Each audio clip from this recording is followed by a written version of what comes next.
One of the mantras of people today is, I'm not religious, I'm spiritual. And while I understand where that comes from, because we understand that false religion with all its rules and regulations and lack of life is something that we reject. Actually, what most people mean when they say, I'm spiritual but not religious is, I want a religion without sacrifice. I want a religion that's comfortable. I want to pick and choose what things I believe. I'll take a bit of that, I'll take a bit of that, but I can reject those things that I'm uncomfortable with.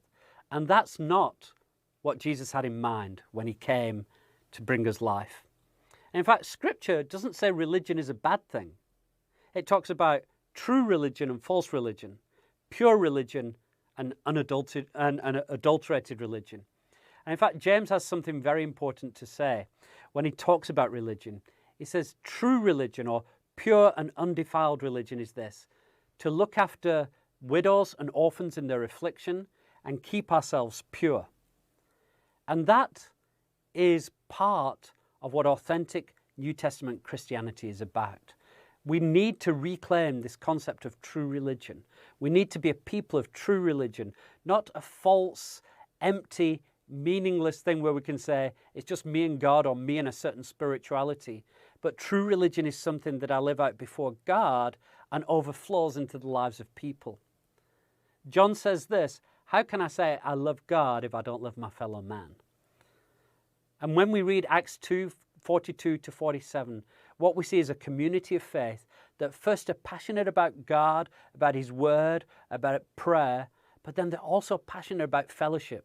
And then passionate not just about fellowship with people who are like them, but people who are also very different, people from different social status, people, there were Jews and Greeks, there were rich and poor, there were slave owners and slaves.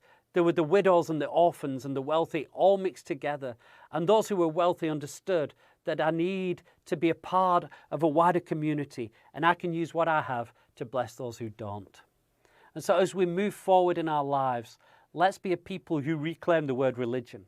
People who say, I live a true religion, a religion that I live out before my God and which overflows into the lives of the people around me.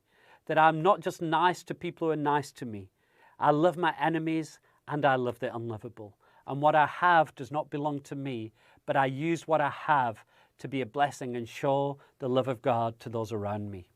There's an old cliche that says this, that sometimes God will increase the amount of money you have, not to increase your standard of living, but to increase your standard of giving.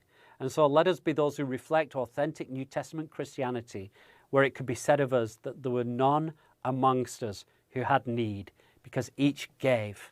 And when we understand the words of James, when we understand the heart and the life of Jesus, that's how we will live, and we will experience authentic New Testament Christianity.